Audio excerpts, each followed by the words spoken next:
tojoskeun kana buang beureum siksi ku ibu kecelak-kecelak cai panon naon eta perih ku naon perih ucap tekad lampah tabiat perbuatan entong coba-coba merihan hate batur naha bisi ka perihna napel ka awak urang matak tong sok ngabibirang jelema nu geus wirang bisi ka wirang nepi ka diri sorangan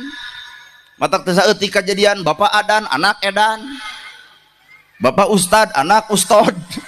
kunaon bongan urang edana batur gelona batur teu ceurigna batur teu balikna batur ku urang diomong-omong hareupeun batur maruk teu nyeri hatena inung dada bapada mah nyerieun hate peletuk we ngadoa Gusti nyeri hate kot di bibirang kitu dina ceramah kahayang teh karasaeun ku dirina matak teu saeutik kajadian Pak urang kudu ngalaman jeung ngarasakeun perkara anu urang nganyerikeun hate batur well da sedeo atuh da nya silib sindir siloka silo lamun teu dibuka opat sasmita sasmita mah sastra model papatah papat jeung papatah papat opat patah pateuh naon nu opat kidul kaler kulon wetan ulah pateuh kalakuan cicing di kidul kudu jiga urang kidul cicing di kaler kudu jiga urang kaler cicing di wetan kudu jiga urang wetan artina bakal dipikanyaah ku sararea ai urma ka kidul pi omongeun ka wetan pi carekeun ka kaler pi geluteun balik tinggal ngaran di parehan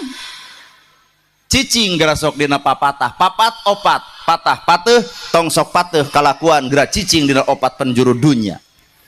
ngaran-ngaran opat awak ibu tina opat taneuh cai angin seuneu dunya opat kidul kaler kulon wetan Islam opat syariat tarekat hakikat makrifat Al-Quran ge opat lapad makna matan maknawi jurut turun ilmu baheula disebut papat kalima pancer saha pancerna hate sorangan ibu dihina diledek dicaci dimaki balikeun kana hate da moal kasigeung lamun ibu teu boga panyakit hate ibu geus dangdan sateker kebek make up dipake belas ongkoh gutak-gitek hareupeun kaca kumaha ceuk ibu geulis cenah yeuh urang teh turun ti imah koceak budak tatangga yei eta beungeut kuat dibaledog budak batur kunaon ibu kasigeung pira kadar disebut yei eta beungeut bongan ibu boga panyakit naon panyakitna ngarasa diri geulis bapak darai ka masjid ngarasa diri ahli masjid diledek ku batur beah jelema kelud moal teu diterangkeun saha nu adan teh aing teh na make jeung kudu diterangkeun ka batur ngaran-ngaran ikhlas mah persetan diomongkeun batur ngaran ikhlas mah persetan deuk dihina deuk dipuji mangsa bodoh da kuring teu butuh dicatat batur kuring teu butuh dihina batur kuring teu butuh dipuji batur cukup amal ibadah mah antara kuring jeung pangeran kuring ta eta nu rada hese matak cek ilmu kolot nu kuring-kuringan di jero kurung korong bandungan ku ibu korong urang ngaji tina korong leutik rujit min cirit ngan pika geuleuheun dangdan seteker kebek make up dipake belas ongkoh nongtot tina irung da tatangga sudi ngadeuketan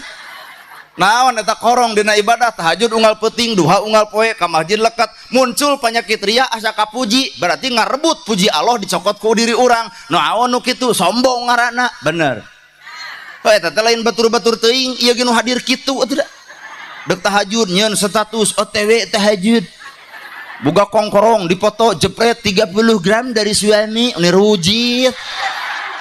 timpah pingal ti dieu nepi ka dieu nepi ka nyamper teh ka gibri gini hayu rangeus nanaonan kikituan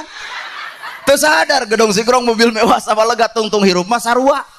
gedong sigrong anger tungtung hirupna kanu nyarang kedong mobil mewah sabalega anger dikubur mah dina sawah batur bari eta ge wakaf mobil mewah anger dianterkeun mah ku pasaran bener Pak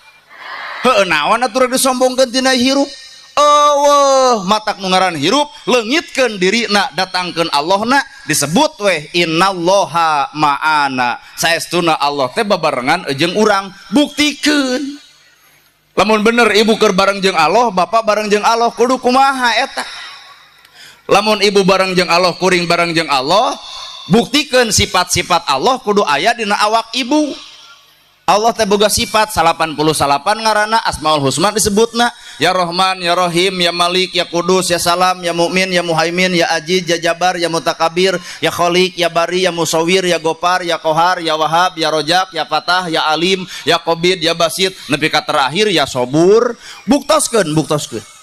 Allah teh boga sifat ya Gopar Allah teh maha pengampun artina lamun urang babarengan jeung Allah kudu asa hampura ka jalema nu ijid nu rujit nu cua nu ngewa nu geuleuh anu keumeuh kudu seuri kanu baeud mere kanu pedit nanya kanu tara itulah sifat Pak yang ayat ting